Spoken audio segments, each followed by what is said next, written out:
তাকে ভয় করে তাকে আমরা খোদা বানিয়েছিলাম। আর কাউকে বাংলার মধ্যে খোদা আমাদের দেব না আমরা, ইনশাআল্লাহ।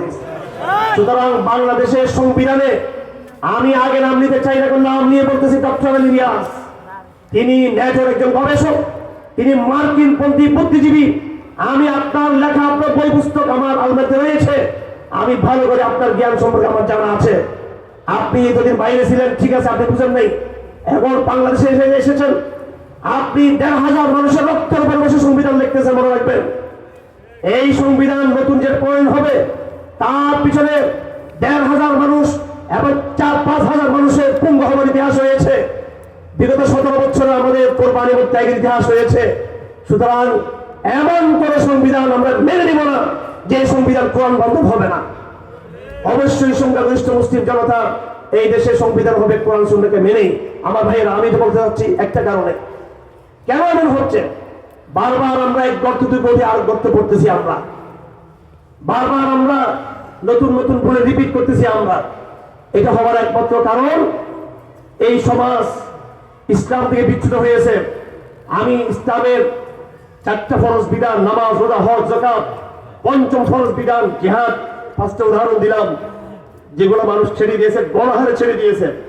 এবং সর্বশেষ 6 নম্বর উদাহরণ দিলাম, আল্লাহর নবী কিয়ামত পর্যন্ত জন্য ভবিষ্যৎবাণী করেছেন কোরআনে কারীম সম্পর্কে, হুয়াল হুকমু মা বাইনাকুম।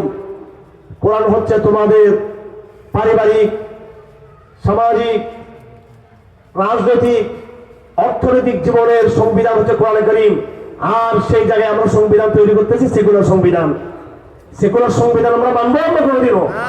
অতীতে মেনেছি, আগামীতে আমরা সেকুলার সংবিধান মানবো না। আমরা এদেশের জনগণ এর জন্য আরেকটা বিপ্লব করবে ইনশাআল্লাহ। দেশের জনগণ ইনশাআল্লাহ শান্তি বলে বিপ্লব করবে ইনশাআল্লাহ। দেশের জনগণ আরেকটা, এদেশের মানুষ অবশ্যই হাসিনাকে প্রত্যাখ্যান করেছে, আগামী দিনেও ইসলামিক যারা আসবে তাদেরকে প্রত্যাখ্যান করবে ইনশাআল্লাহ। আমাদের লড়াই শেষ হয় নাই। যারা মনে করছে লড়াই শেষ হয়েছে তারা বোকা। লড়াই শেষ হয় নাই, লড়াই মাত্র শুরু হয়েছে। মাত্র লড়াই মাত্র আমরা ঢাকা পর্যন্ত পড়ছি, এরপরে আরো বহু জায়গায় পৌঁছতে হবে আমাদের ইনশাআল্লাহ। যেখান থেকে যেসব রাষ্ট্র থেকে আমাদের বিরুদ্ধে চক্রান্ত হচ্ছে ওইসব রাষ্ট্রে লা ইলাহা ইল্লাল্লাহ পতাকা নিয়ে যেতে হবে আমাদেরকে ইনশাআল্লাহ।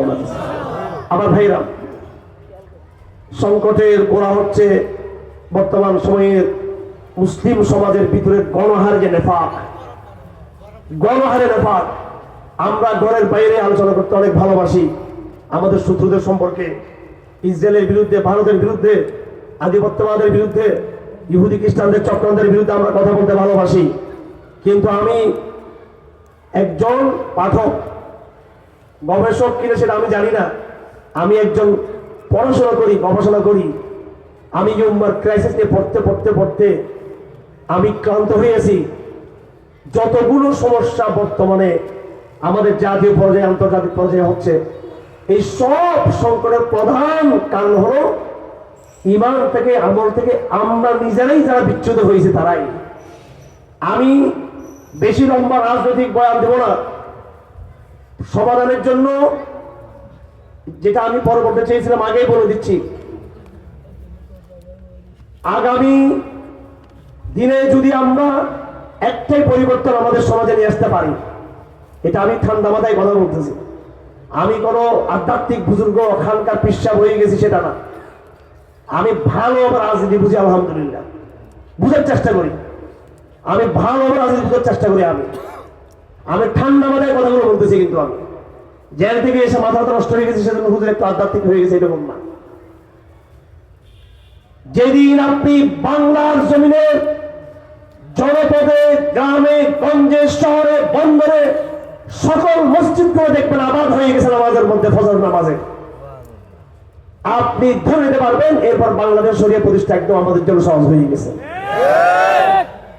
যতদিন পর্যন্ত এই সমাজ মসজিদ বিমুখ থাকবে, আমি হামাসের ভাইদেরকে জিজ্ঞেস করেছিলাম, আমি ফিলিস্তিনের বিভিন্ন তথ্যপত্র নিয়ে তাদের পরিসংখ্যানগুলো গবেষণা করেছি, আফগানিস্তানের ভাইদের সামাজিকভাবে আমি গবেষণা করেছি, আমি রাশিয়ার প্রাণ কেন্দ্রে একটা মুসলিম রাষ্ট্র আছে চেচনিয়া, হার্জেগোভিনা, দাগিস্তান, পৃথিবীর কঠিন মুসলিম রাষ্ট্রগুলোর মধ্যে এগুলো একটা মুসলিম সমাজ।